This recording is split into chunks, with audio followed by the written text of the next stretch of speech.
Okay, so we get there, it's 5 a.m. I forget my poles because that's classic me. I think I left them at the hike I did last weekend. So I texted my coach. She's like, I got you. So I used somebody's poles that had his name was Zach. I don't know, but he had left his at the event too. So I've got poles, I've got everything.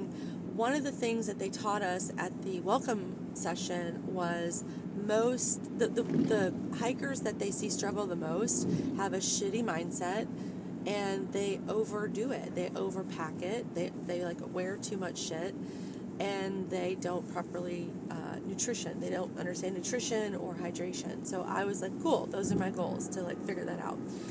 So I specifically remember Tremblant, and I had like 7 shirts on, 2 layers of pants, and like so much shit, probably 10 pounds of shit in my backpack. Way too much.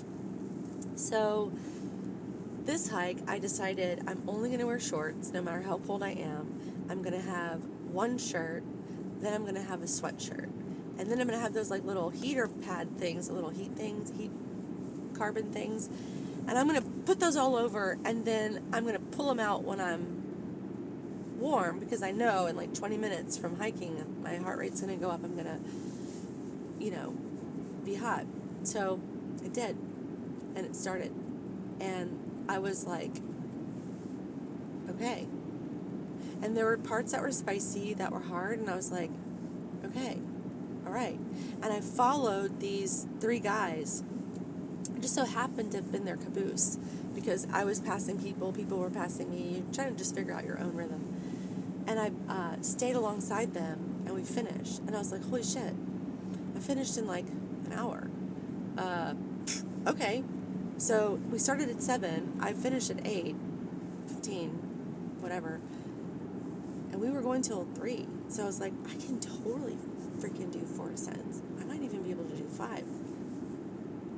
Calm down. Let's just take it one at a time.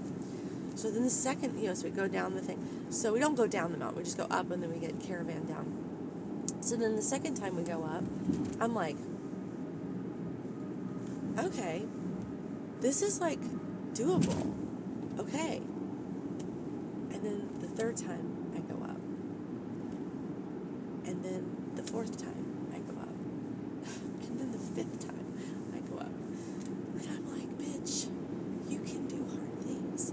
And my mind was speaking well to me. I was hydrating. I took like a peanut butter was my friend. So like that nutritionally I chose correctly, and we were kind of laughing about it because some people did not choose correctly and had to go run into the mountain and be like, don't follow me. And so I was like very lucky that like I chose correctly. But anyway, it was kind of funny. We're like, see ya.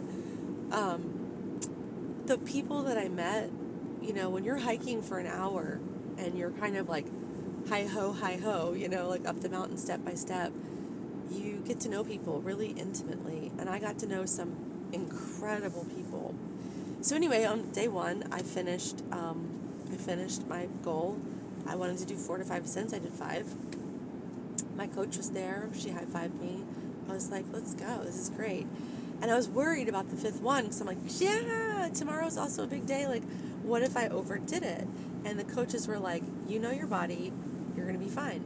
So I go back to the hotel, and I put my squeeze legs on, which are those like compression, like sleeves that you like plug in. Felt amazing. And had an ice cold beer as a treat, and it was the most delicious beer I had ever tasted in my entire life. And I don't drink beer, but I do drink beer on like really hot days when I have like exerted myself. So anyway, total day 1 was 8,000 vertical gain and 8,000 vertical gain in 12 miles. So I'll tell you about day 2 in the next